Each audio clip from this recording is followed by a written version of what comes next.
가장 높은 곳에서 가장 높은 곳에서 가장 낮은 곳으로 찾아오셨네. 날 살리려고 영원한 죽음에서 영원한 생명으로 구원하셨네.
모두 다 일어나셔서 설교 아버지 찬양하겠습니다.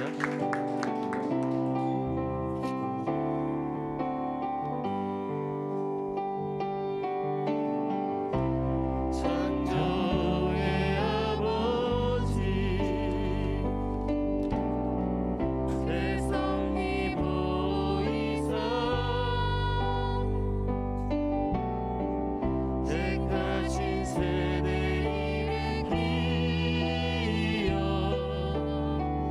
이 땅을 고치소서. 주의 크신 능력 만물이 사모하니 성령의 기름 부어주사 이 시간 임하소서. 열방의 통치자 열방의 통치자 세상이 보리라 신실한 주의 약속으로 교회는 승리하리. 우리를 돌아보사 변경케 하소서. 연약한 모두 벗어지고 승리케 하옵소서. 주여 감동이 와사 열방향의 빛이 비추소서. 주의 얼굴 구할 때 주의 향기 머무소서. 주여 강력히 임하사 주여 강력히 임하사 열방향의 그 빛 비추소서. 주의 얼굴 구할 때 주의 향기 머무소서.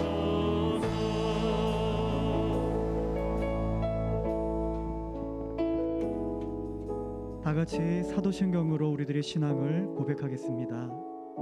나는 전능하신 아버지 하나님 천지의 창조주를 믿습니다.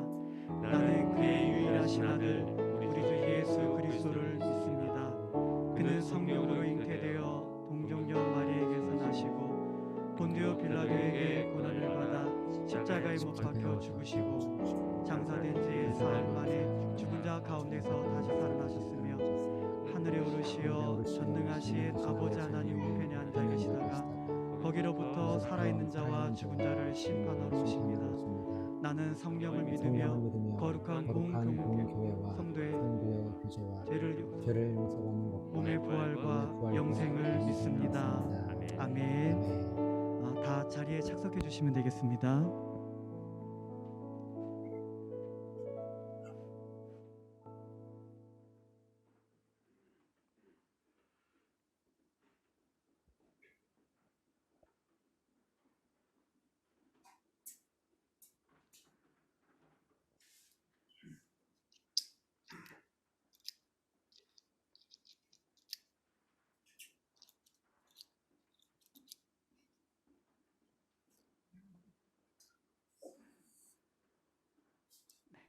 오늘 예배를 위해 전독조 장로님께서 기도해 주시겠습니다. 시간의 주인 되시며 세상의 모든 역사를 주관하시는 하나님 아버지, 지난 한 해를 주님의 은혜 가운데 감사함으로 마무리하게 하시고 소망의 새해를 허락하시어 주일 주님께 예배를 올릴 수 있도록 인도하심에 감사와 찬양과 영광을 올려드립니다. 사랑과 긍휼의 주님, 지난 한 해를 돌아볼 때 주님의 은혜 없이는 한순간도 살 수 없었음을 고백하는 시간들이었습니다.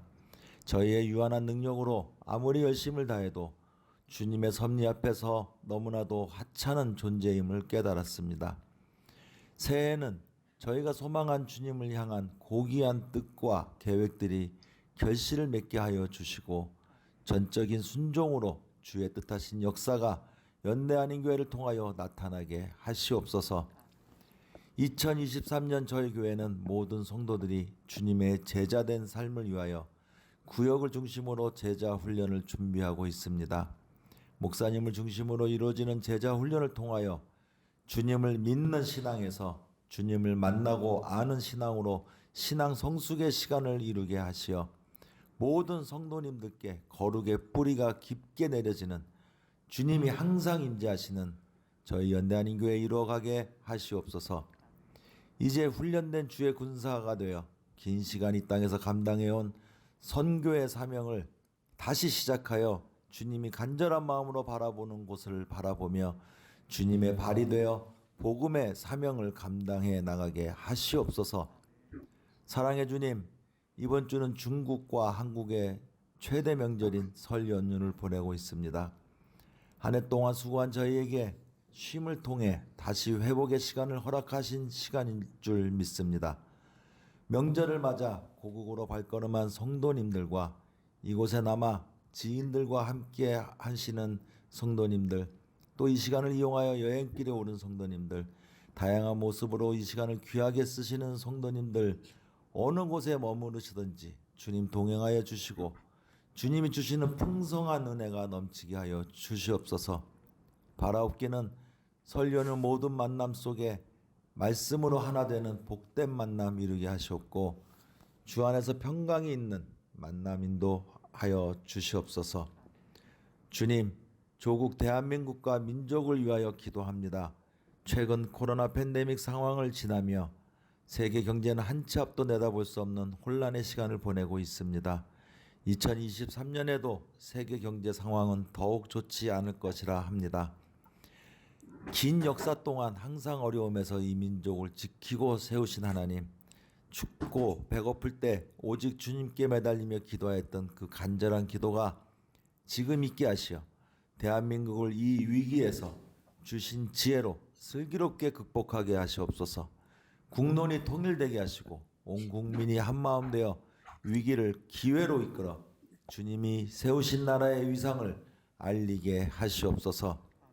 긍휼의 주님, 지금 이 시간에도 여러 가지 문제로 고통 가운데 있는 성도님들이 있습니다. 하루하루 힘들어 지칠 때 한숨이 주를 향한 노래로, 소망의 노래로 삶을 역전시키는 주의 품이 항상 나와 함께 있음을 알게 하시어 오직 주님께 의지하여 지금의 어려움을 극복하게 하시옵소서. 이제 말씀을 듣습니다. 말씀 전하시는 이한주 목사님께 성령의 능력으로 덧입혀 주셔서 힘있고 설 명절 권세 있는 말씀을 선포케 하시옵소서.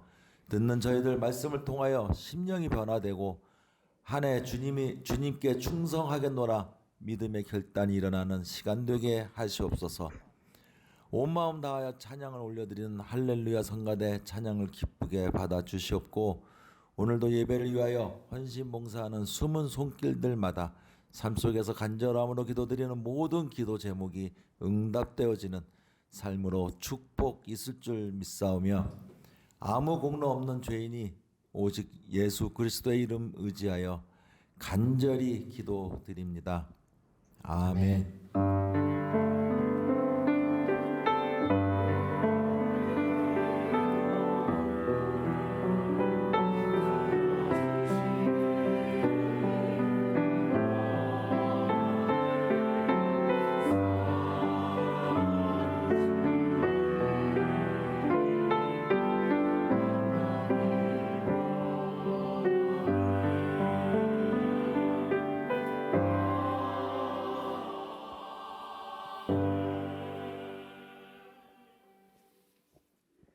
이어서 교회 소식을 말씀드리겠습니다. 오늘은 설날을 맞아 전교인 통합 예배로 드려지고 있습니다. 예배 후에는 우리 전교인 윷놀이 행사가 있는데요. 우리 어제도 우리 성도님들께서 많이 오셔서 또 푸짐하게 음식도 장만해 주셨어요. 그래서 음식도 함께 나누시고 귀한 행사를 이루어 가시면서 우리 바쁘신 일정이 없으시면 또 함께 해 주시기를 부탁드리겠습니다. 이번 주 수요 예배는 정상으로 진행합니다. 2023년 재직 교육 및 발표는 2월 말에 있을 예정입니다. 2023년 초대교회 회복을 위한 핵심 사역으로 우리 첫째 전교인 제자 훈련, 두 번째 평신도 사역자 양육, 세 번째 구역 캠퍼스 중심 사역입니다. 웰컴 매일 하루 10분 하나님 말씀 묵상하기에 성도님들 모두가 적극 참여해 주시기를 부탁드리겠습니다. 환우들의 건강 회복을 위해서 계속해서 기도해 주시고요. 연태 지역의 모든 한인들의 가정과 사업장, 직장 그리고 교회를 위해서 계속 기도해 주시기를 부탁드리겠습니다. 오늘 만나 섬김은 우리 이한주 목사님, 전현숙 사모님 가정에서 섬겨 주셨습니다. 오늘 우리에게 주시는 하나님의 말씀은 마태복음 5장 3절에서 6절 말씀입니다.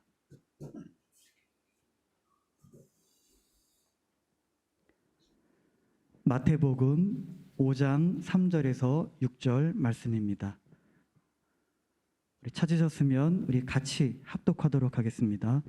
심령이 가난한 자는 복이 있나니 천국이 그들의 것임이요 애통하는 자는 복이 있나니 그들이 위로를 받을 것임이요 온유한 자는 복이 있나니 그들이 땅을 기업으로 받을 것임이요 의에 줄이고 목마른 자는 복이 있나니 그들이 배부를 것임이요. 아멘. 우리 이어서 할렐루야 찬양대의 찬양이 있겠습니다. 제목은 주여 우리를 회복시켜 주소서입니다.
하나님께 영광의 박수 올려드리겠습니다. 감사합니다. 네, 이 시간 이한주 목사님께서 하늘의 상급이라는 제목으로 말씀을 전해 주실 때에 하나님의 말씀으로 받는 귀한 시간 되시길 부탁드립니다. 목사님 나오실 때 할렐루야로 인사하겠습니다. 할렐루야. 할렐루야. 나왔습니다. 네. 데살로니가전서 5장 17절을 보면요, 우리가 알고 있는 것처럼 쉬지 말고 기도하라 명령하고 계십니다. 제가 몇 번 말씀을 드렸는데 기도와 예배는요, 성경에서 그 원어의 의미가 같아요. 그러니까 쉬지 말고 기도하라는 이야기는 쉬지 말고 예배하라는 이야기죠. 어떻게 쉬지 않고 예배할 수 있을까? 예배라고 하는 것이 내가 하나님을 기억하고 하나님 앞에 내가 어떤 존재인가 하는 것을 기억하는 이 신앙 고백, 내가 누구인지를 확인하는 그 시간이 예배라고 말씀을 드리는데요, 그것이 예배라고 하면 우리는 그냥 이렇게 지나가다가도 그래, 하나님은 나를 구원해 주신 분이시지, 하나님의 구원의 은혜가 아니면 나는 살 수 없지, 이 마음 먹는 것 자체가 예배 아니겠습니까? 그 마음을 가지고 하나님을 매일 내가 예배하고, 이것을 돕기 위해서 웰컴 예배를 우리가 매일 하게 되고, 그리고 수요일 날에는 수요 예배로, 주일은 주일 예배를 우리가 함께 예배하는 거예요. 그런 가운데 예배라고 하는 것이 쉴 수 있겠습니까? 예배는요, 쉴 수 있는 개념이 아닌 거예요. 우리가 어떻게든지 하나님을 예배할 수 있는 거예요. 그래서 앞으로 우리 교회의 기준은 모든 예배는 쉬지 않는다. 그래서 수요 예배도 쉬지 않고 정상적으로 진행을 하는 것입니다. 만약에 예배당 문이 닫힌다, 그러면 각자가 있는 곳에서 여러분 구역별로 이렇게 하나님을 같이 예배할 수 있는 일들이 우리 교회 가운데 이루어지게 될 거예요. 그래서 우리 교회의 분명한 기준을 우리가 함께 세우기를 원하는데요, 모든 예배는 우리는 쉬지 않으리라. 그래서 예배 시간을 정확하게 우리가 기억하고 그 시간 안에 예배를 지킬 수 있도록 그렇게 하고요. 그리고 조금 제가 좀 설명드리면 2023년에 중심적으로 감당해야 될 사역이 있는데요, 가장 중요한 핵심에는 초대교회로 회복하자는 거예요. 그러기 위해서 우리 모든 성도들이 제자 훈련을 받게 되는 것이죠. 그러니까 말씀의 가르침을 받고 깨닫는 것이 어떤 성경 공부를 신청한 사람만 그렇게 되는 것이 아니라 그냥 모든 성도들이 교회 안에 있기만 하면 그것이 가능하도록 하는 것이 제가 생각하고 있는 교회의 모습입니다. 그리고 평신도 사역자 양육이라고 하는 것은 우리가 자칫 이렇게 오해할 수 있는데요, 평신도 리더가 세워진다고 생각하실 수 있는데, 제가 생각하는 성경이 말씀하는 평신도 사역자는요, 평신도 리더를 말하는 것이 아니라 우리 모든 성도들이 나에게 어떤 은사를, 어떤 사명을 맡기셨지 하는 이것을 우리가 교회 안에 신앙생활을 통하여서 깨닫게 되고 발견하게 되는 것. 그래서 모든 성도들이 내게 주어진 은사에 맞게 하나님께 쓰임받는 삶을 살도록 안내하는 것이 평신도 사역자 양육이에요. 평신도 리더 양육을 이야기하는 것이 아니라고 하는 것을 우리 모두가 분명하게 알았으면 좋겠고요.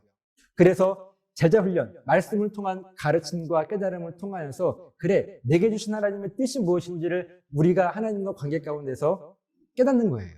그것을 발견함을 가지고 하나님의 일들을 능히 이룰 수 있는 그런 모습이 평신도 사역자 양육입니다. 그리고 또한 구역, 캠퍼스 중심이라고 하는 것은 앞에 이야기했던 제자훈련이나 평신도 사역자 은사 개발이나 이 모든 것들이 분명 교회 안에서 이루어지겠지만 그것에 조금 더 효과적으로 이루기 위해서 구역 중심으로, 또 구역을 저는 캠퍼스라고 부르고 싶은데요, 캠퍼스 중심으로 하되 이것의 핵심은 또 무엇인가 하면 그 가운데 여러분들의 가정을 세우는 것입니다. 그래서 가장 기본적으로는 구역도 중요하지만 그 구역 안에서 가장 중심적으로 해야 될 사역은 여러분들의 가정 한 가정이 말씀 중심으로 해서 세워지는 것이 바로 구역 중심의 사역이라고 하는 거예요. 단순히 어떤 교회의 시스템을 잘 두겠다, 어쩌면 교회의 어떤 부흥을 위해서 이렇게 하겠다, 이것은 프로그램이 아니에요. 초대교회로 회복한 모습 가운데 우리 모든 성도들이 말씀으로 훈련받고, 그리고 내가 가진 은사가 무엇인가를 깨달아서 하나님 내가 주신 사명이 무엇인지를 발견해서 그대로 쓰임받을 수 있도록 안내받는 것, 그것을 구역 중심으로, 우리 가정을 중심으로 해서 먼저 가정이 세워지고 나머지 교회 사역들을 이루어갈 수 있는 모습, 여러분 이것이요, 연대한일교회 안에만 있으면 그냥 자연스럽게 되어질 것이라고 하는 약속을 여러분들에게 드리고, 이것은 제 이야기가 아니라 하나님께 세우신 교회의 본질이 그래요. 제가 누차 말씀드리지만 예수님께서 하신 사역 세 가지가 있지 않습니까?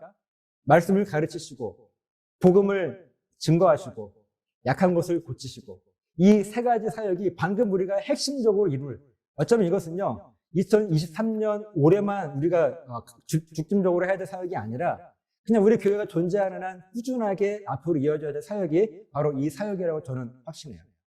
저 여러분들이 이 일을 위해서 같이 동역하고 함께 기도하며, 어떤 교회에서 끌고 가는 대로 여러분들 끌려가시는 것이 아니라, 내가 신앙생활함에 있어서 지금 이 분명한 세 가지의 핵심 사역이 있으니 나는 지금 어느 정도 왔는지 우리 스스로를 점검할 수 있어서 여러분들의 신앙이 아름답게 성장할 수 있는, 교회는 그것을 든든하게 지원할 수 있는 그런 교회의 모습이 되었으면 좋겠습니다. 그리고 또 한 가지가, 제가 26일 날 다음 주에 들어갈 계획으로 한국에 나왔었는데, 여러분 아시다시피 현재 제가 그 전에 갔다 왔던 비자가 지금 막힌 상황이에요. 여러분 기도를 좀 부탁드리는데, 마침 또 감사한 것이 무엇인가 하면, 또 우리 가정 전부가 들어갈 수 있는 비자를 준비하는 그런 과정 속에서 이제 온 가족이 함께 들어갈 수 있는 비자를 준비하는 가운데 2월 중순쯤이면 가족이 함께 들어갈 수 있는 비자가 나올 계획입니다. 큰 문제가 없으면 2월 중순쯤이고, 좀 빠르면 2월 초, 중 그 사이에 될 건데, 여러분 저희 비자를 위해서도 기도해 주시기를 부탁을 드리겠습니다. 이것마저 없었으면은 언제 들어갈 기약도 없이 그랬을 텐데, 마침 하나님의 또 인도하심으로 또 잘 안내받고 있음에 감사합니다. 그래서 여러분들의 기도 꼭 해주시기를 부탁을 드리겠습니다. 함께 말씀 보면요, 방금 말씀드린 것처럼 예수님께서 하신 사역 세 가지 있었습니다. 말씀을 가르치시고, 복음을 전하시고, 약한 것을 고치시고. 이것은 예수님께서 하늘로 올라가시면서 이 땅에 교회를 세우셨는데, 그 교회에게 동일하게 맡겨주신 사명이 말씀 가르치고, 복음 전하고, 약한 것을 고치시고, 이 세 가지 사역을 맡기셨어요. 그 가운데 우리가 지금까지 나누었던 8개의 복 가운데 3가지라고 했는데, 사실 8개의 복이 아니라 이 한 가지인데 이것이 점진적으로 이어지는 거예요. 첫 번째 복을 누리면 두 번째는 자연스럽게 따라오고, 세 번째도 자연스럽게 따라오고, 마지막 8번째까지도 자연스럽게 복을 우리가 누릴 수 있는, 대신 조건이 있습니다. 아는 만큼 누릴 수 있는 거예요. 그래서 우리가 얼만큼 우리가 이것을 아느냐 하는 것이, 내가 얼마만큼 하나님 주신 복을, 왜냐하면 복 주기를 작정하셨거든요. 작정하신 복을 내가 누릴 수 있느냐 하는 것이기 때문에, 내가 이것을 분명하게 깨닫기 위해서 여러분들이 그것을 집중할 필요는 있습니다. 그렇게 심령이 가난한 자, 애통하는 자, 온유한 자에 대한 말씀을 함께 나누었다면, 정리해보면요, 마태복음 5장 3절에 보면 심령이 가난한 자는 복이 있나니 천국이 그들의 것이며, 여러분 기억하십니까? 심령이 가난한 자, 천국이 그들에게 주어진다. 우리말 번역으로 보면요, 심령이 가난해져야 그때 비로소 천국을 가질 수 있게 될 거야, 이렇게 이해되지만, 원어의 의미는 그런 의미가 아니라 천국을 소유하게 된 사람들, 그러니까 구원받은 사람들에게는 무조건 주어지는 복이 있는데, 그 복이 우리들의 심령이 가난해지는 복이다라는 말씀을 드렸습니다. 그러니까 심령이 가난해지는 복은요, 우리가 이전에 알지 못했던 하나님의 누구신지를 깨닫게 된 거예요. 하나님의 누구신지를 알게 되니까 내가 누구인지를 발견하게 되는 거죠. 나는 누굽니까? 영적으로 완전하게 죽어 있어서 아무런 가능성 없는 존재였지만, 하나님이 생명을 주셔서 다시 살아나는 그 은혜로 다시 살림받은, 그러니까 구원받은, 그렇게 천국을 소유한 사람들이 저와 여러분들 아닙니까? 그렇게 내가 누구인지, 하나님이 어떤 분이신지를 깨닫게 되는 것이 심령이 가난해지는 복인데, 에베소서의 말씀을 보게 되면 천국은요, 우리가 구원은 무엇을 열심히 했기 때문에 얻어지는 것이 아니에요. 무엇을 했기 때문에 그것에 대한 보상으로 주어지는 것이 아닙니다. 여러분들 매일 교회 와서 기도하고 찬양하고 헌금을 수억을 한다고 하더라도 그것 때문에 구원받지는 못해요. 그 어떤 누구도 그걸로 구원받을 수 없습니다. 그저 구원은요, 난 아무것도 하지 않았고, 할 수도 없었고, 그런 나에게 어느 날 하나님 찾아오셔가지고 내게 구원이라고 하는 선물을 주신 거예요. 그때 내가 누구인지 깨닫게 되고, 하나님은 어떤 분이신가, 그렇게 천국에 대한 소망, 영원한 생명에 대한 소망을 알게 된 거예요. 그렇게 구원받은 우리들이라면 누구에게나 무조건 누리게 될 복. 어느 날 하나님께서 나를 먼저 찾아오셨어요. 그리고 하나님이 누구신지를 알게 됐습니다. 그때부터 나는 하나님이 누구신지를 알기에 그 하나님을 예배하지 않으면 견딜 수 없고, 하나님을 찬양하지 않으면 그 기쁨이 사라져가고, 또 하나님께 기도하지 않으면 내 영적인 호흡이 끊어져 버린 것 같아가지고 도저히 살아갈 수 없는 그런 삶을 살아가는 것. 그렇게 하나님을 찾을 수밖에 없고, 하나님을 향한 갈망을 가지고, 굶주림을 가지고, 그 영적인 것을 향한 갈급함과 목마름과 굶주림, 여러분들에게 있지 않으세요? 이것이 바로 심령이 가난해지는 복이에요. 여러분, 이거보다 더 큰 복이 어디 있겠어요? 이렇게 심령이 가난해지는 복을 받은 우리가 이제 반드시 또 이어서 누리게 될 복이 애통해할 수 있는 복입니다. 하나님을 향하여서 애통할 수 있는 복. 여러분, 애통함이라고 하는 것이 어떻게 복이 될 수 있느냐, 이렇게 반문하실 수 있겠는데요. 보세요. 이 애통함은요, 세상적인 슬픔이나 애통함을 이야기하지 않습니다. 하나님 맨 처음 만나게 되었을 때, 하나님께서 맨 처음 나를 찾아오셨을 때 내게 주신 그 복 때문에 심령이 가난해지는 그 복을 누리며 살아가는데, 계속해서 그 복을 누리며 살아가야 하는데 힘들게 이 땅 살아가다 보니까요, 여러 가지 이유로 하나님을 향한 갈급함이 점점 사라져 갑니다. 냉랭해져 가요. 처음에는 구원받은 기쁨, 그 영적인 것을 향한 갈급함 때문에 성령 충만함으로 살았지만 나도 모르게 그 감격이 어느새 사라져 버린 거예요. 그래서 이제는 예배하지 않아도 아무렇지 않고, 찬양 굳이 많이 하지 않아도, 또 듣지 않아도 내 영혼이 그냥 그렇게 세상 살아가는데 문제가 없고, 기도하지 않아도 이 땅 살아가는데 전혀 지장이 없고, 그렇게 냉랭한 사람이 되어버린 것입니다. 마치 누가복음 15장에 등장하는 집을 나간 둘째 아들 탕자처럼 말이죠. 탕자는요, 아버지와 함께 이 모든 복들을 누리다가 그것이 복인지도 모르고 누렸어요. 그렇게 살다가 아버지 유산 미리 달라고 해서 챙겨가지고 세상 속으로 들어갔어요. 그리고 모든 재산 다 탕진하고 만신창이가 되어서 이제 아무데 갈 곳 없어가지고, 그래도 내가 아들이었는데 아버지 집으로 돌아가게 되면 날 종으로라도 받아주겠지, 그 마음 가지고 터벅터벅 아버지 집으로 향합니다. 아버지는요, 매일 문 앞에서 혹여나 집 나간 둘째 아들이 돌아올까 노심초사 아들을 기다리고 있습니다. 그런데 어느 날 저기 멀리서 만신창이가 된 어느 한 사람이 오는데, 너무 멀리서 보이는지 보이지 않는지 희미한 모습으로 보이는 그 사람이, 이 아버지는요, 단번에 아들인 것을 알게 돼요. 막 달려갑니다. 신발이 벗겨진 줄도 몰라요. 그렇게 달려가서 생각할 틈도 없이 달려간 거예요. 아들을 꼭 껴안아요. 이 아들은요, 갑자기 누군가 달려오는데 달려오는지도 모르죠. 그런데 누군가 달려오더니 갑자기 자기 목을 꼭 끌어안고 울기 시작합니다.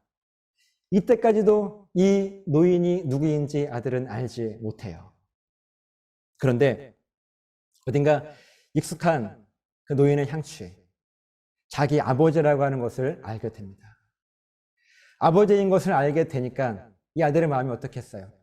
그의 눈에서 눈물이, 그의 마음 깊은 곳에서는 뜨거움이 올라오기 시작해요.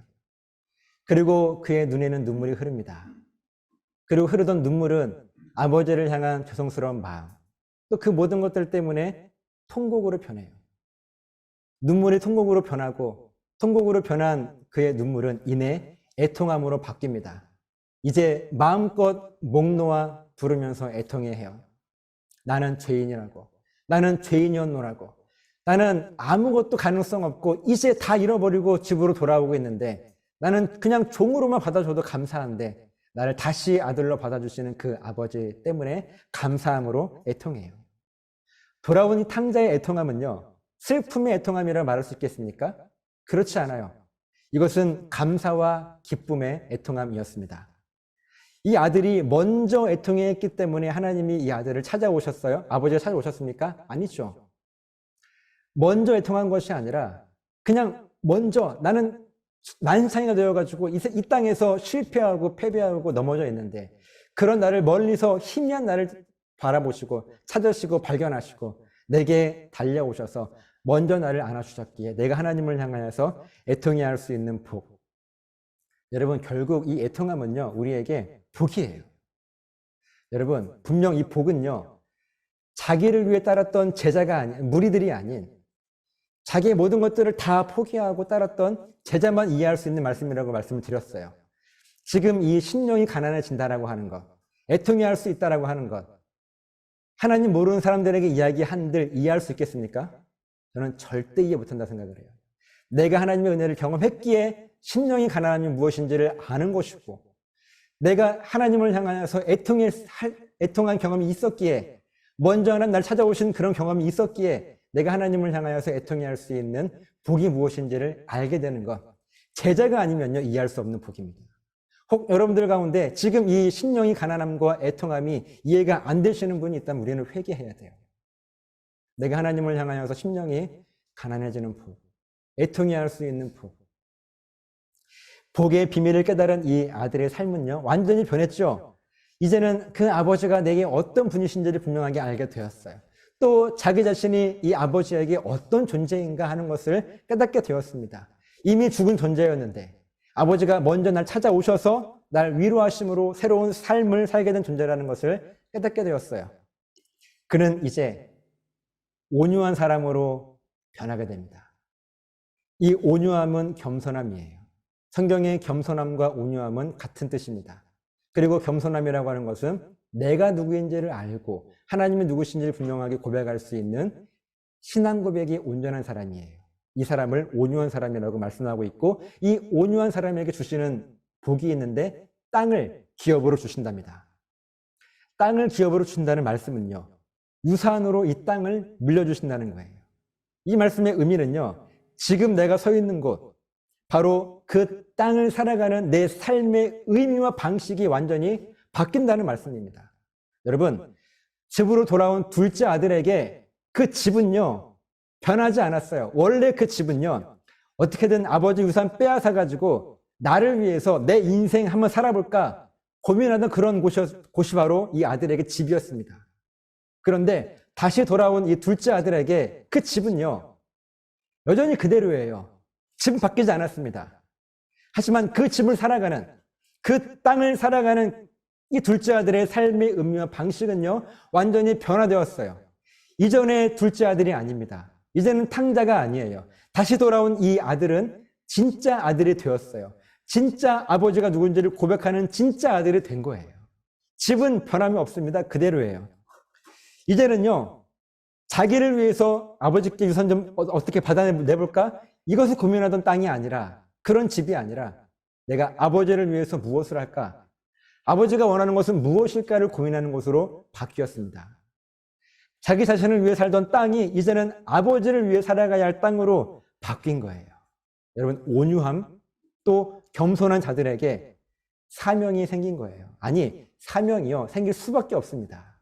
우리가 영적인 것을 향한, 하나님을 향한 갈급함을 누리게 되고, 또 멀어졌을 때 우리를 찾아와 위로하신 하나님, 그렇게 애통해 할 수 있는 복을 누리게 되고, 그때 내게 주어진 사명, 이제는 내가 서 있는 이곳이 기존에 치열하게 먹고 살아야 할 땅이 아니라 사명 감당해야 될 땅으로 내가 바뀌니까 그것이 내게 유산으로 그 땅을 하나님께서 주신 거예요.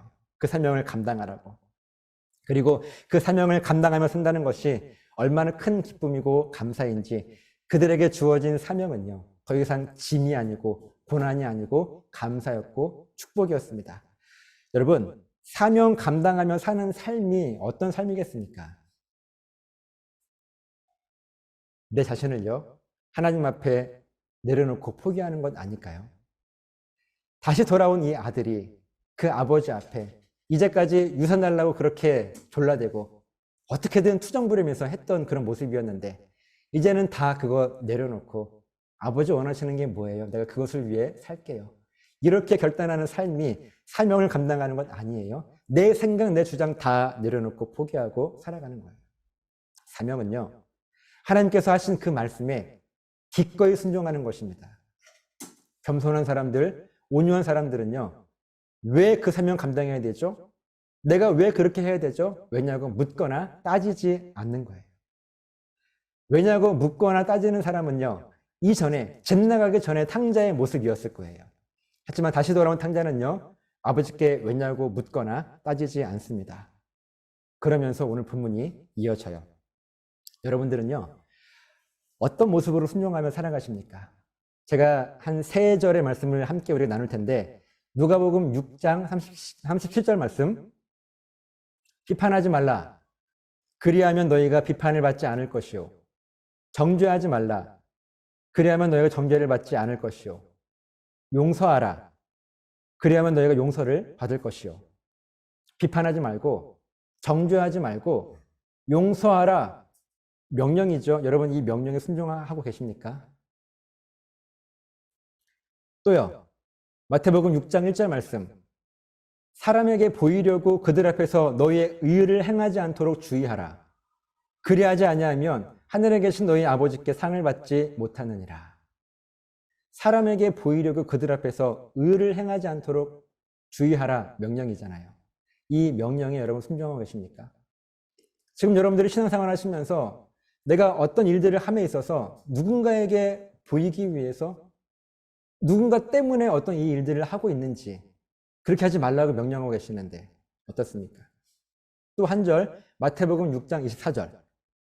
한 사람이 두 주인을 섬기지 못할 것이니 혹 이를 미워하고 저를 사랑하거나 혹 이를 중히 여기고 저를 경히 여김이라. 너희가 하나님과 재물을 겸하여 섬기지 못하느니라. 이 말씀은 어떤가요? 제가 이 3절의 말씀, 여러분들 순종하기 힘든 말씀만 인용한 것 같으십니까? 비판하지 말고 정죄하지 말고 용서하라는 말씀이 여러분 순종하기 힘든 말씀인가요? 우리들의 신앙생활이 사람에게 보이기 위한 모습이 아니라 오직 하나님을 위한 것이어야 한다는 이 말씀이 순종하기 힘든 말씀으로 들리십니까? 또 하나님과 재물을 동시에 섬기지 말라는 이 말씀, 순종하기 어려운 말씀입니까? 사실요, 그렇게 쉽지 않아요. 아니, 많이 어렵습니다. 용서하고 비판하지 않고 정죄하지 않고 사람에게 보이는 것이 아니라 하나님께 보이기 위해서 내가 무엇인가 하는 것. 또 하나님과 재물을 동시에 섬기지 말라고 하는 이것도요, 우리가 정말 순종하기 어려운 말씀이에요. 말은 단순하지만 쉽지 않은 그런 말씀입니다. 또 막상 순종하지 못해서 우리가 자주 넘어지기도 하는 그런 명령이기도 해요. 그래서 신앙생활이 어렵게 느껴지는데 여기에는요, 아주 놀라운 비밀이 숨겨져 있습니다. 그리고 이 비밀은요, 아무나 깨닫게 되는 것이 아니에요.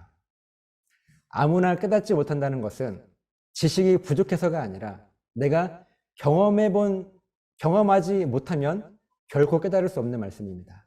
반대로 경험할 수 있을 때 깨달을 수 있는 말씀이라고 하는 의미예요.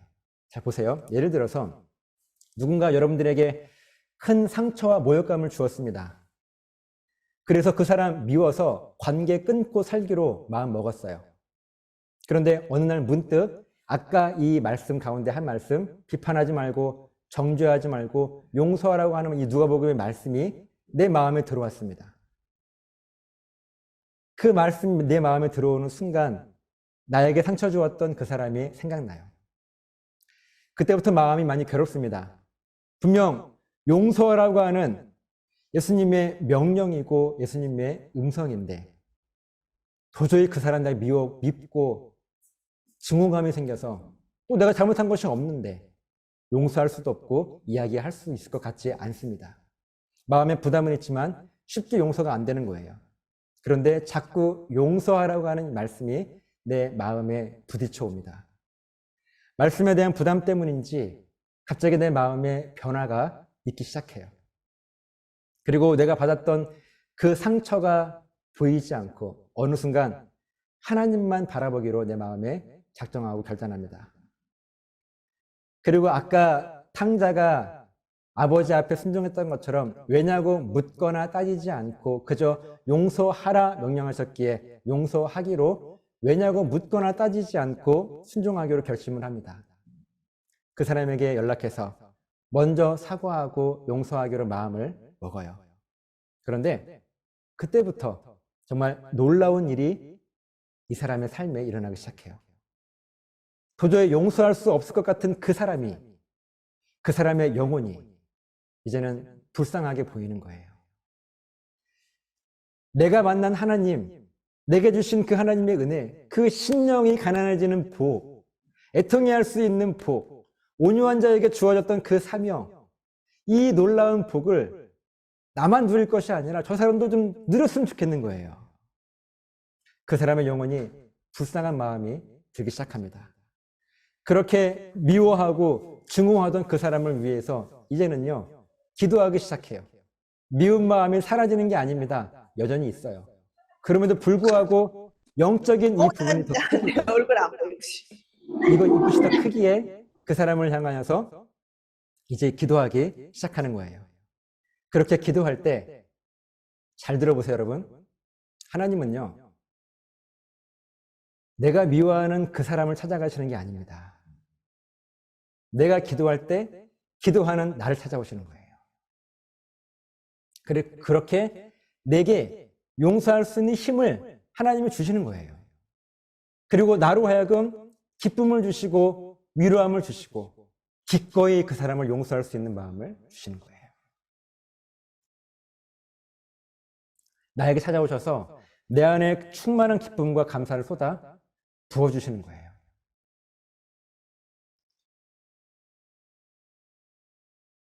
이 감격은요, 용서를 결단해보지 못한 사람은 절대로 경험할 수 없는 하늘의 상급이라고 하는 사실입니다. 그리고 예수님은요, 이 하늘의 상급, 용서해본 사람만 경험했던 은혜, 내가 하나님 앞에 순종했던 사람만 누릴 수 있는 그 은혜, 이 하늘의 상급을 우리 예수님은요, 배부름이라고 말씀하십니다.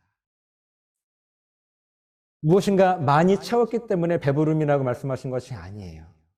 그 어떤 것으로도 채울 수 없기 때문에 이것을 하늘의 상급이라고 했고, 상이라고 하는 것은요, 누구나 다 받을 수 있는 것이 아니라 말씀에 순종해 본 사람, 그런 경험이 있는 사람, 바로 그 사람에게 주신 하나님의 은혜이기 때문에 그 은혜를 가지고 살아가는 그 사람의 삶 가운데 하나님은 하늘의 상급으로 그 사람에게 은혜를 주시는 거예요. 누구도 누릴 수 없는, 경험할 수 있는 이 놀라운 은혜가 그 사람의 삶 가운데 있게 되는 것입니다. 영적인 만족감과 충만함이 곧 배부름인 거예요. 오늘 본문 말씀 함께 읽어볼까요? 마태복음 5장 6절 말씀입니다. 의에 줄이고 목마른 자는 복이 있나니 그들이 배부를 것이며. 여러분, 그럼 의에 줄이고 목마른 자가 누구겠습니까?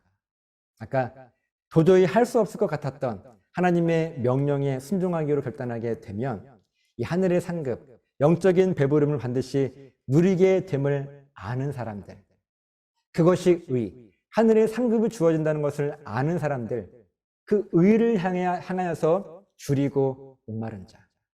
비록 힘들지만 그 힘든 순종을 해냈을 때 나만 누릴 수 있는 하나님 주시는 그 영적인 하늘의 상급 배부름, 그것을 아는 사람들이 또다시 의에 줄이고 목말라 할 수 있는 것 아니겠습니까? 이 영적인 배부름의 비밀을 알기에 힘들어도 도저히 할 수 없을 것 같아도 내가 그것에 기꺼이 말씀에 순종하기를 갈망하는 사람들이요, 의에 줄이고 목마른 자예요. 또다시 도저히 할 수 없을 것 같은 하나님의 명령 앞에 서게 되더라도 다시 그 순종의 길을, 또다시 그 믿음의 길을 갈망하고 열망하게 되는 사람들, 의에 줄이고 목마른 사람들 아니겠습니까? 물론 이 순종의 길이 얼마나 힘들고 어려운지 다 알고 있어요. 내 힘으로 할 수 없을 것 같다는 것도 알고 있어요. 하지만 그 뒤에 하나님께서 하늘의 상급으로 영적인 배부름으로 채우실 그 은혜가 얼마나 큰지를 알기에, 아무나 누릴 수 없는 은혜인지를 알기에 또다시 나는 묵묵히 그 힘든 순종의 길을 가는 거예요. 왜요? 우리는 의에 줄이고 목마름의 비밀을 알기 때문에 주저하지 않고 그 의를 향하여서 굶주려하고 목말라 하게 되는 것입니다. 여러분, 이 복을요, 함께 누리시지 않으시겠습니까? 심령이 가난해지는 복, 애통해 할 수 있는 복, 우리의 삶이 온유하고 겸손해질 수 있는 복, 그리고 이제 의를 향하여 줄이고 목말라 할 수 있는 복. 사실 여러분들은 이 비밀을 다 아시잖아요.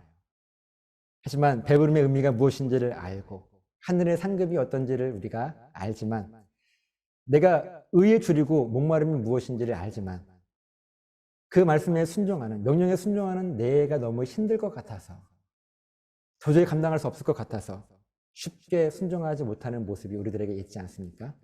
그런데 우리가 정말 모르고 있는 사실은요, 순종도요, 내가 하는 것이 아니라 하나님께서 하게 하신다는 거예요. 내가 하나님 앞에 순종을 결단하게 될 때 하나님은 내 능력을 통해서 순종하게 하시는 것이 아니라 하나님이 나로 하여금 순종할 수 있도록 힘을 주시는 것이 성령 하나님의 도우심이라고 하는 거예요. 성령 하나님은 우리를 도우시는 분이신데 무엇을 돕겠어요? 우리가 물질이 없다고 물질을 채우시는 걸 돕겠습니까? 건강이 약하다고 건강 채우시는 걸 도우시겠어요? 물론 도우시죠. 하지만 그 핵심은요, 우리로 하여금 할 수 없는 일을 하게 하시는 도우심이 성령 하나님의 하시는 가장 큰 사역이라고 하는 것입니다. 우리는요, 끝까지 이 하나님만 믿고 하나님 앞에 신앙 고백만 온전하게 하면 되는 거예요. 내가 누구인지를 알게 될 때 하나님은 나를 통하여서, 그래, 네가 나를 아버지로 고백하고 창조주로 고백하고 나를 주인으로 고백하기에 내가 너를 끝까지 붙들겠노라 약속하시는 이 신앙 고백의 비밀, 저는 이것을 위해서 웰컴 예배를 그렇게 여러분들께 강조하는 거예요. 어떻게든 하나님 말씀 하루 10분이라도 매일 묵상하며 우리가 하나님 앞에 붙들림 바 되어서 힘든 이 모든 것들을 능히 이길 수 있도록 인도하시는 분이 하나님이시기 때문에 그 하나님의 은혜를 붙들고 살아가자. 이것이 웰컴 예배의 본질이라고 하는 것입니다. 조금 힘들면, 순종하기 힘들면 억지로 하실 필요는 없어요. 그냥 가만히 내려놓으시고 그 말씀 앞에 끝까지 지킬 것은요, 순종하려는 노력이나 욕심이 아니라 내가 하나님 앞에 어떤 존재인가 하는 이 신앙 고백만 온전하면 되는 거예요. 순종하기 힘들면 잠시 내려놓으시고 조금 쉬어 가셔도 좋습니다. 때가 되면 하나님께서 그 일들을 하게 하실 테니까요. 중요한 것은요, 아브라함처럼 하나님을 향한 이 온전한 신앙 고백을 잊지 않고 살아가는 것, 여기에 더 집중해야 될 몫이 바로 우리가 결단해야 될 결단이라고 하는 것입니다. 이 삶 자체가요, 의에 줄이고 목마른 자의 삶의 모습이고 이것이 복인 거예요. 하늘의 상급을 나만 누리기 때문에 복인 거고, 영적인 배부름을 나만 누릴 수 있기 때문에 배부른 거예요. 여러분, 이것에 대한 욕심은 좀 가질 필요가 있지 않겠습니까? 나만 해서는 안 되겠지만 이 영적인 것을 향한 것은요, 나만 좀 누려도 되는 것 아니겠습니까? 그렇게 나만 누리다가 또 누군가에게, 내 주변에 우리 구역 식구들에게 또 우리 성도들에게 그 영적인 비밀을 같이 나누고, 여러분, 이게 간증이에요.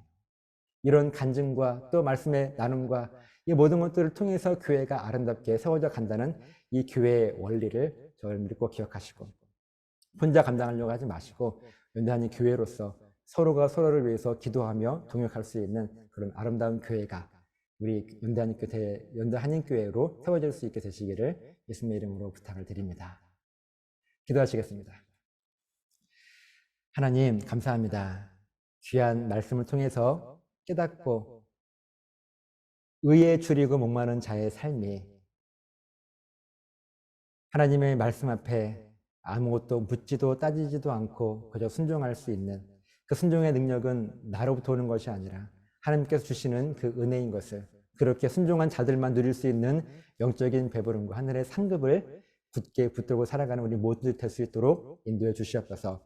감사드리며 축복하며 예수님 이름으로 기도드리옵나이다. 아멘. 귀한 말씀에 감사드리며 우리 말씀을 중심으로 살아가시는 우리 그리스도인들 모두가 되어주시기를 부탁드리겠습니다. 우리 다 같이 찬송가 405장 찬양하시면서 준비하신 예물 하나님께 올려드리겠습니다.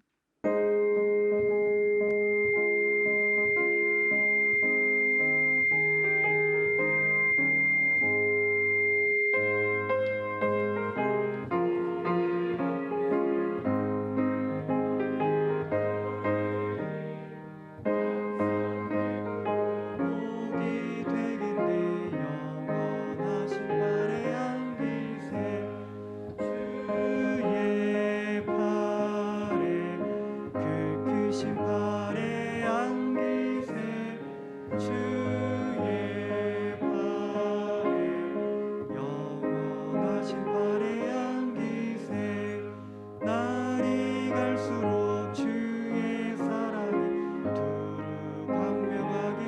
주시오 천성 가는 길 편히 가리니 영원하신 바 기세 주의 발에 그 크신 발에 안기세 주의 발에 영원하신 발에 안기세 주의 보좌로 나아갈 때 기뻐 찬미 소리 외치고 겁과 두려움 없어지리니 영원하신 발에 안기세 주의 발에 그 크신 발에 안기세 주의 발에 영원하신 발에 안기세. 우리 이한주 목사님께서 드려진 예물을 위해 기도해 주시고 축도해 주심으로 오늘 예배를 마치겠습니다. 기도하겠습니다. 하나님, 감사합니다. 우리에게 허락하신 모든 것들 가운데 일부를 구별해 드리는 것은 이것은 돈이 아닙니다. 하나님을 향한 신앙 고백입니다. 나는 이 물질로 살지 않고 이 땅의 것들로 나는 휘둘림 받지 않고 오직 하나님의 은혜로 하나님의 도우심으로 살아갑니다 라고 하는 신앙 고백으로 드리는 것이오니 우리가 물질을 구별해 하나님 앞에 예물 드릴 때 이 분명한 기준이 있게 하셔서 그 어떤 것도 우리가 흔들리지 않고 살아갈 수 있도록 도와주시옵소서. 하나님은 물질로 일하시는 분이 아니라 우리의 신앙 고백으로 일하시는 분이시기에 꼭 하나님을 향하여서 물질이 아닌 신앙 고백을 드릴 수 있는 분명한 기준을 가지고 살아갈 수 있도록 역사하여 주시옵소서. 저희 손길들 이 땅 살아가며 물질의 풍요로움도 허락해 주셔서 하나님과 사람 앞에 넉넉함으로 쓰임받게 하시고 삶 속에 담긴 기도의 제목들과 마음의 소원함들도 꼭 들어 응답하여 주시옵소서. 지금은 우리를 죄에서 구원하시기 위하여 십자가에 죽으시고 부활하신 예수 그리스도의 은혜와 아버지 하나님의 크신 사랑하심과 성령님의 도우시는 놀라우신 은혜가 이 시간 말씀 앞에 결단하며 하나님 이제는 의를 향하여 줄이고 목마른 자의 삶이 힘들고 어렵지만 능히 그것을 감당하리라 결단한 사랑 성도들 머리머리 위에 저들의 가정과 사업장과 직장과 몸된 교회 위에 이제부터 영원토록 함께 있을지어다. 아멘.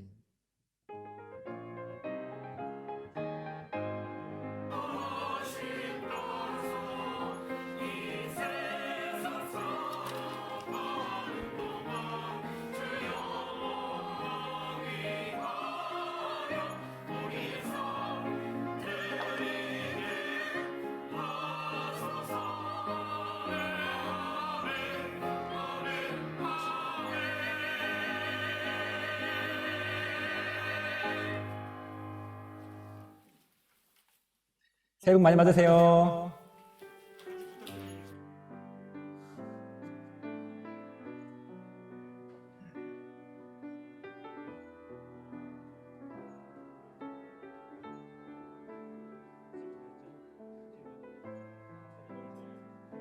안녕하세요. 네, 새해 복 많이 받으십시오.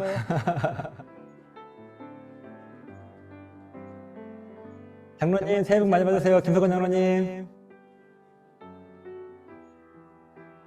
새해 복 많이 받으세요, 목사님. 네. 한번 그 2월 초에 한번 찾아뵙겠습니다. 네. 네네. 안녕하세요.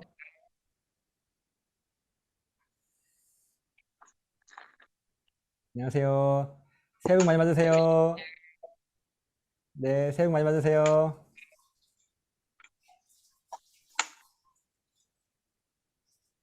윷놀이는 어디서 하세요?